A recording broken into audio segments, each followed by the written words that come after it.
ഇന്ന് വളരെ കോമൺ ആയി കാണുന്ന ഒരു പ്രശ്നമാണ് ഷോൾഡർ പെയിൻ.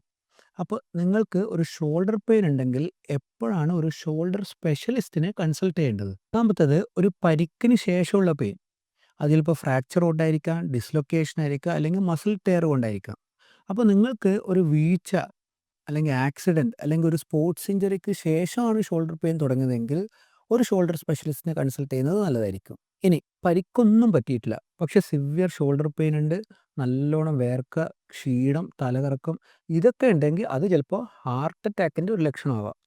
ഈ പറഞ്ഞ സിംറ്റംസ് ഒക്കെ ഉണ്ടെങ്കിൽ അടുത്തുള്ള ഒരു ഹോസ്പിറ്റലിൽ പോയി ഒന്ന് പരിശോധിപ്പിക്കുക.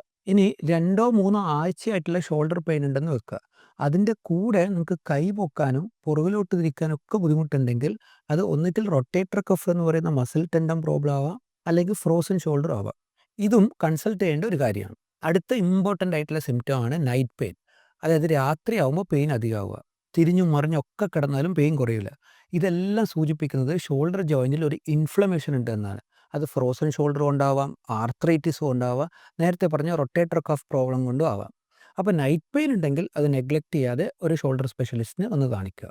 അപ്പോൾ 2 3 ആഴ്ചയോളം വിട്ടുമാറാത്ത ഷോൾഡർ പെയിൻ ഉണ്ടെങ്കിൽ മെഡിക്കൽ ഷോപ്പിലൊക്കെ പോയി വെറുതെ വേദന സംഹാരി വാങ്ങി കഴിക്കാതെ ഒരു ഷോൾഡർ സ്പെഷ്യലിസ്റ്റിനെ കണ്ട് ഇത് എന്താണെന്ന് മനസ്സിലാക്കി തുടക്കത്തിൽ ചികിത്സിച്ച ഒട്ടുമിക്ക ഷോൾഡർ പെയിനും നമുക്ക് മാറ്റിയെടുക്കാം.